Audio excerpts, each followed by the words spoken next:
Après les débuts de l'agriculture au nord du croissant fertile, cette civilisation va diffuser au cours des 6e et 5e millénaires avant notre ère. Et c'est au pays de Sumer que le matriarcat néolithique va atteindre son apogée. Et c'est en quittant les collines d'Anatolie pour les grandes vallées fluviales que cette civilisation va passer du petit village à la dimension des grandes cités. Avec les nouvelles techniques de l'araire et des canaux d'irrigation, la productivité céréalière va leur permettre de nourrir une population beaucoup plus nombreuse. Ce changement d'échelle permit de créer un nouveau type de système politique, soit la cité-État peuplée de milliers d'habitants, régnant sur de nombreux villages alentours. Mais en plus des céréales, l'homme avait aussi domestiqué d'autres plantes, comme le palmier dattier ou le figuier, qui apportaient des fruits sucrés. Et comme la figue devint un mets délicat et très recherché, on construisit alors des jardins au cœur des villes, entourés de murs pour éloigner les voleurs. Notons qu'au niveau de l'étymologie des langues locales, que paradis signifie jardin et Éden désigne la steppe. Mais abordons plus avant les activités matriarcales de cette période néolithique. Avec l'accroissement des villes, la matriarche d'origine est maintenant obligée de partager son pouvoir et de déléguer des fonctions à toute une équipe de femmes selon leur âge et leur potentialité. Les plus jeunes et les plus belles incarnaient le personnage de la beauté séductrice et attirante en tant que hiérodule ou prostituée sacrée. Son premier rôle était d'attirer les costauds nomades de la steppe pour en faire des mercenaires au service de la cité. Sa deuxième fonction était d'apaiser les tensions des mâles guerriers en manque d'activité qui pouvaient alors dégénérer. Enfin, elle participait à l'animation des cérémonies religieuses par des danses.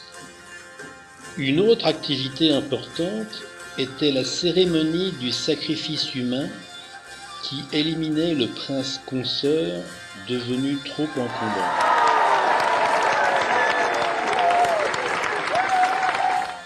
Mais cette cérémonie agraire avait beaucoup évolué. En effet, d'autres cités-États concurrentes étaient apparues et elles représentaient un danger beaucoup plus important que des petites bandes de nomades. Il s'ensuit que l'exécution annuelle du prince consort conduisait à décapiter la troupe de mercenaires bien utiles à la protection de la cité. Mais, pour conserver le rituel de fertilité, il fallut alors trouver un substitut de remplacement. L'idée fut donc de reprendre un nomade dans la steppe à l'aide d'une hiérodule, puis de le nommer frère jumeau du prince consort, même s'ils étaient différents, et enfin de l'exécuter en accomplissant les rites de fertilité plus classiques. Ce qui, en plus, tenait en respect le chef des mercenaires. Autre activité matriarcale néolithique importante, celui de la voyance et du rapport avec le monde des morts et des esprits. Et au cours de grandes cérémonies spécialement dédiées, La prêtresse entrait progressivement en transe, à l'aide de morsures de serpents, sur des musiques hypnotiques et de la danse.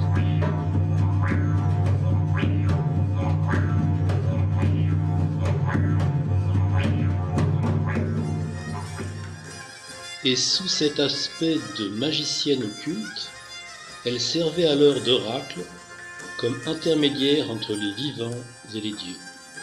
Et pour faciliter ces transmissions, ces cérémonies pouvaient être liées au sacrifice humain.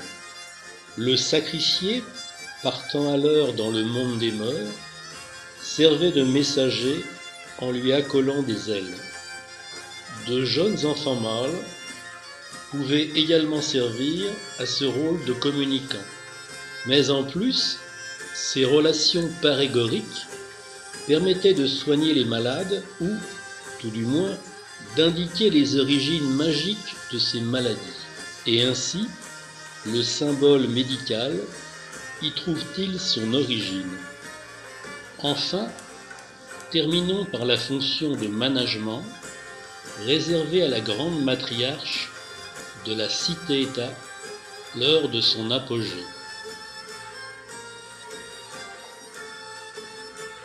À cette époque, la grande reine, entourée d'une cour, avait un caractère sacré quasi divin.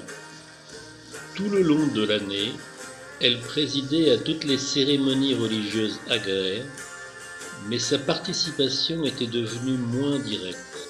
Par exemple, au printemps, les statues de la grande déesse et du dieu mâle étaient sorties de leurs temples respectifs et promenées en procession, la déesse femelle portée par des femmes et la statue mâle par des hommes. Les deux statues étaient alors couchées côte à côte et elles s'accouplaient symboliquement. La hiérogamie était devenue ainsi virtuelle par statues interposées. Puis, le prince consort labourait le premier sillon, autre symbole de fertilité avec la terre-mère. Et ensuite, la reine répandait les premiers semis de céréales dans les champs. Autre participation de la reine, lors du sacrifice du roi jumeau bouc émissaire. Et, pour que le message de fertilité passe bien vers l'au-delà, elle se devait de pleurer en public pour que l'esprit du mort ne revienne pas hanter la cité. Maintenant, quant aux hommes vivant dans la civilisation matriarcale, on peut en distinguer différents types. Naturellement, il y a toujours ceux vivant dans les villages qui cultivent avec l'arrêt ou pêchent avec des barques en roseau. Mais surtout, la vie citadine a permis l'éclosion de nouvelles activités comme l'artisanat et le commerce. Cependant, cherchons à repérer les fonctions typiquement masculines qui se sont intégrées progressivement dans le matriarcat tout-puissant. Tout d'abord, comme tout monopole, le matriarcat a cherché à garder le pouvoir à son profit ou à son élite. Mais, du fait des relations multiples et de l'activité des hiérodules, il en résultait fatalement un nombre important de naissances. Pour les filles, le problème ne se posait pas car elles étaient intégrées automatiquement dans le club. Mais, pour les garçons, il en allait autrement. Pour les fils de hiérodules mineurs, ils pouvaient alors servir de messagers, ou bien encore être abandonnés dans des berceaux en osier goudronnés et confiés au cours du fleuve, ou encore donnés à des nomades de passage. Par contre, pour les fils de la nomenclatura, deux filières d'éducation existaient. La première voie était d'intégrer les troupes de mercenaires et d'en prendre le commandement, ce qui, à terme, pouvait le mener à la position de roi de la cité. Mais, comme on l'a déjà signalé, si le prince consort prenait la grosse tête et empiétait sur le pouvoir de la matriarche, Sa carrière se terminait rapidement. L'autre filière, pour les garçons les plus faibles physiquement, consistait à s'intégrer dans des fonctions d'administration diverses, comme les prévisions astronomiques pour les cultures, la gestion de l'eau des canaux d'irrigation, le management des stockages de céréales, l'horticulture des jardins du palais, l'architecture et les travaux de construction. Bref, ils intégraient les fonctions d'ingénierie, qui, à terme, conduira à l'invention de l'écriture. Cependant, pour limiter ce pouvoir subalterne mais indispensable, le mâle de l'élite matriarcale va rester très surveillé et il va subir de nombreux interdits. Ainsi, ce savant sera souvent mutilé des membres inférieurs ou encore aveuglé pour l'empêcher de fuir et révéler des renseignements importants aux cités concurrentes. De plus, et afin d'éviter d'avoir un militaire trop intelligent et donc ingérable, les formations masculines devaient être séparées et le capitaine devait montrer une intégrité physique sans défaut.